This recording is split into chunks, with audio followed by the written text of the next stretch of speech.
Cześć, witajcie, tu Alan. Pokażę Wam dzisiaj, jaką nowość przygotował Google w swojej usłudze mapy na urządzenia z Androidem. Chociaż na iOS też ta funkcja działa, choć jest troszkę bardziej okrojona. Zobaczcie proszę na przykładzie Warszawy. Po kliknięciu stacje paliw pojawiają nam się ceny przy niektórych stacjach. Prawdopodobnie należy te ceny dodać, mogą to zrobić pewnie właściciele lub lokalni przewodnicy. Ale te ceny już są. Jak widzicie, dotyczy to stacji różnych marek. Tutaj akurat jest Shell, tutaj Circle K.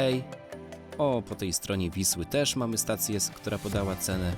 Także ciekawostka taka, zobaczymy jak to się będzie rozwijać. Myślę, że coraz więcej podmiotów będzie te ceny dodawać. Ta cena dotyczy paliwa benzyny bezołowiowej 95.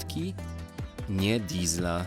To jest na razie takie pierwsze śliwki, robaczywki i ciekawostka, że na mapach Google zaczęły się pojawiać ceny na stacjach paliw. Dajcie znać, co o tym sądzicie, czy będziecie z tej funkcji korzystać.